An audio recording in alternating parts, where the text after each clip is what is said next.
কেন্দ্রীয় কর্মসূচির অংশ হিসেবে পূর্বধলা উপজেলা বিএনপির অবস্থান কর্মসূচি রিপোর্ট করেছেন একে মেরশাদুল হক জনি।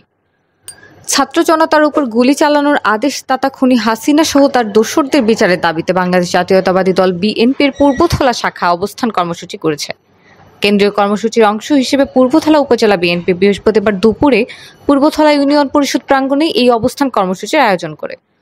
অবস্থান কর্মসূচিটি পূর্বধলা উপজেলা বিএনপির সাবেক সাধারণ সম্পাদক হাবিবুর রহমান হাবিব ফকিরের সভাপতিত্বে, উপজেলা বিএনপির সাবেক যুগ্ম আহ্বায়ক হাবিবুর রহমান হাবিবের সঞ্চালনায় প্রধান অতিথি হিসেবে বক্তব্য রাখেন নেত্রকোনা জেলা বিএনপির সাবেক সাধারণ সম্পাদক আলহাজ আবু তাহের তালুকদার। বিশেষ অতিথি হিসেবে বক্তব্য রাখেন জেলা বিএনপির আহ্বায়ক কমিটির সদস্য মোহাম্মদ আব্দুর রহিম তালুকদার। অন্যান্যের মধ্যে উপস্থিত ছিলেন উপজেলা যুবদলের যুগ্ম আহ্বায়ক মিজানুর রহমান, উপজেলা স্বেচ্ছাসেবক দলের আহ্বায়ক হানিফুদ্দিন রানা, যুগ্ম আহ্বায়ক কাজী মঈনুল ইসলাম মুন্না, উপজেলা ছাত্রদলের সদস্য সচিব সাজু আহমেদ সহ উপজেলা বিএনপির অঙ্গ ও সংযোগী সংগঠনের নেতৃবৃন্দ। অবস্থান কর্মসূচিতে বক্তারা বলেন, বাংলাদেশ অসাম্প্রদায়িক সম্প্রীতির দেশ। এদেশে সকল ধর্মের, বর্ণের, গোত্রের লোকজন শান্তিতে বসবাস ও নিজ নিজ ধর্ম পালন করে আসছে।